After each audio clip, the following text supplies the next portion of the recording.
Hi friends, இப்போ நம்ம எங்கே இருக்கோம்னு பார்த்தீங்கன்னா தேனி மாவட்டம் கூடலூர் பக்கத்தில் ஒரு திராட்சை தோட்டத்தில் தான் இருக்கேன்.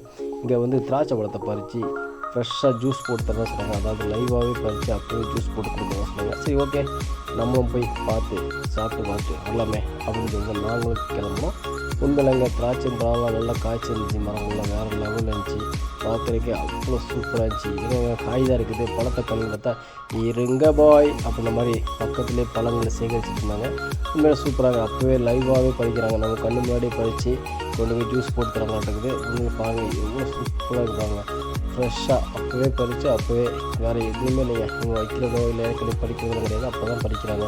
நீங்கள் பார்க்கும்போது அவ்வளோ சூப்பராக இருந்துச்சுங்க. எனக்கு ஃபஸ்ட் டைமாக திராட்சை செடியில் திராட்சை பழங்கள் அப்படியே தூங்குறத பார்க்கும்போது வாவ். இது மட்டும் ஏன் நம்ம ஊர் சைட்லாம் வர மாட்டேங்குன்னு தெரில. ஓகே, உங்களுக்கு அங்கே மலைகள் அதிகமாக பெய்யறதுனால திராட்சை பழங்கள் அப்படின்னு நினைக்கிறேன். உங்களை பார்க்குறதுக்கு அவ்வளோ ரம்மியமாக இருந்துச்சுங்க. ஓகே, திராட்சை தோட்டத்தை சுற்றி பார்க்குறதுக்குலாம் ஜூஸை போட்டு கையில் கொடுத்துட்டாங்க. உண்மையிலங்க லைவாக தண்ணிலாம் சேர்க்குறது இல்லை, அப்படியே ஃப்ரூட்ஸை போட்டு அடித்து கொடுத்துட்றாங்க. வேறு லெவலில் இருந்துச்சு திராட்சை ஜூஸு. உண்மையில் நாங்களும் சூப்பராக சாப்பிட்டோம், என்ஜாய் பண்ணோம். இந்த மாதிரி இடத்துக்கு நீங்கள் போயிருந்தீங்கன்னா நம்ம கமெண்ட் பாக்ஸில் கமெண்ட் பண்ணுங்கள், லைக் பண்ணுங்கள், ஷேர் பண்ணுங்கள். முக்கியமாக நம்ம சேனலை சப்ஸ்கிரைப் பண்ணுங்கள். நம்ம அடுத்த சொல்லிப்போம். ஓகே, டடா, பை பாய்.